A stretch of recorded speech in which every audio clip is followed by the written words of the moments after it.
അധികാരത്തിനും സ്ഥാനമാനങ്ങൾക്കും വേണ്ടി വഴക്കടിക്കുന്നവരുടെ എണ്ണം കൂടിക്കൂടി വരികയാണ്.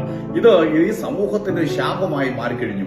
എനിക്ക് എന്ത് കിട്ടും എന്നുള്ളതല്ല, ജനത്തിന് വേണ്ടി എനിക്ക് എന്ത് ചെയ്യാൻ കഴിയും എന്നുള്ളതായിരിക്കണം ഓരോ നേതാവിന്റെയും ഉള്ളിലുള്ളതായ ആഗ്രഹം. നിയമസഭയിൽ ഒരു പ്രത്യേക വകുപ്പിന്റെ മേധാവിയെ നമുക്ക് മന്ത്രി എന്ന് പറയാമെങ്കിൽ, എന്നാൽ എക്സിക്യൂട്ടീവിന്റെ ഹെഡാണ് മുഖ്യമന്ത്രി എന്ന് പറയുന്നത്. അധികാരം ജീവിതം ആസ്വദിക്കാനാണെന്ന് ചിലർ കരുതിയിരിക്കുക. എന്നാൽ അങ്ങനെയല്ല, അത് ജനങ്ങളെ സേവിക്കാനാണ്. നിങ്ങളുടെ ജീവിതം ആസ്വദിക്കാൻ വേണ്ടിയുള്ള പദ്ധതിയല്ല ഈ മന്ത്രിസ്ഥാനം എന്ന് പറയുന്നത്. അത് ജനങ്ങളെ സേവിക്കാനുള്ള കാര്യമാണ്. നിങ്ങൾ മനസ്സിലാക്കുക.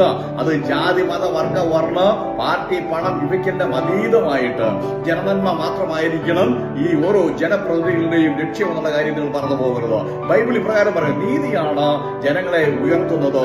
നിങ്ങളിൽ മഹാനാകുവാൻ ആരെങ്കിലും ഇച്ഛിക്കുന്നുവെങ്കിൽ എല്ലാവരും നിങ്ങളുടെ ശുശ്രൂഷക്കാർ ആകണം. മാത്രമല്ല, നിങ്ങളിൽ ഒന്നാമനാകുവാൻ ഇച്ഛിക്കുന്നവൻ എല്ലാവർക്കും ദാസനാകണമെന്ന് യേശുക്രിസ്തു പഠിപ്പിച്ചു.